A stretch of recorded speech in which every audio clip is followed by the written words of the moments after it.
Good morning, Goa, and welcome to your channel, Goa News Daily. It's beautiful morning in Goa. Today, Feb 2026, I'm your host speaker. Let's dive into the headlines. All right, first up today, let's get into some key decisions and announcements coming straight from the state government.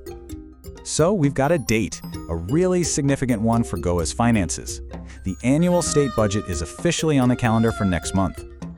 That's right. Mark your calendars for March 6th. Chief Minister Pramod Sawant is set to present the budget for 2026-27. This will kick off a 2-week-long assembly session, so it's definitely something we'll be watching closely. Now, for some really important news. The state government has just greenlit a new special medical leave policy, and this one is aimed at supporting our educators when they need it most.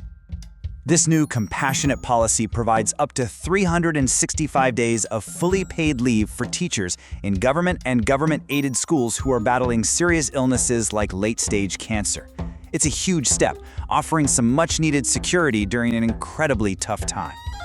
Okay, for everyone keeping an eye on the upcoming city elections in Panaji, the State Election Commission has just released its reservation notification.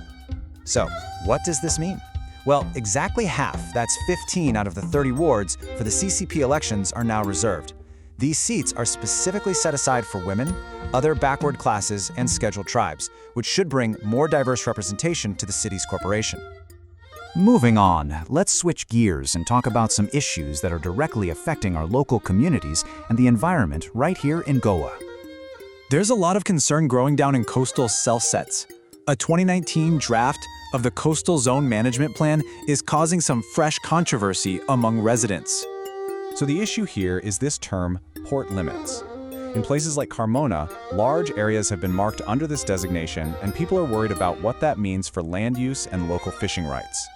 Coastal panchayats have started a dialogue, demanding answers before this plan is finalized. Meanwhile, over in Mormugao, the residents of Sada are really making their voices heard. They've been rallying against ongoing coal pollution, demanding wider action to tackle what they see as a serious threat to their health and environment. And on a different note, it is a very big week for students all across Goa. The Class 12 board exams have officially started. We just want to wish every single one of them the absolute best of luck. Next up, let's take a look at what's happening on our roads and in our vital tourism sector. We've got some pretty surprising data to share. First off, let's talk traffic. New data from January shows a huge, and I mean huge, spike in overspeeding violations across the state. Get this, there was a 160% jump in speeding challans compared to the same time last year. That is a massive increase, and it points to some very strict enforcement happening out there.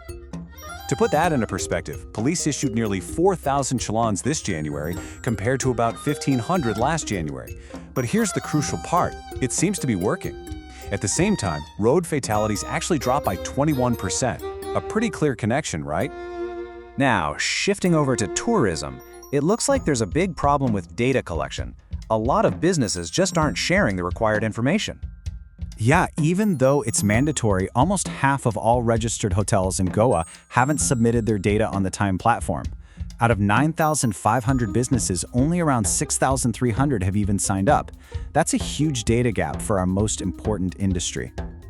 And now for our final section today, a quick roundup of the latest from the crime and justice desks. In a recent major drug case, a Panaji court has denied the bail application for a man who was arrested at the end of last month. Houston Rodriguez, who was arrested during a raid in Sangolda where 4 kilograms of ganja were seized, had his bail plea rejected.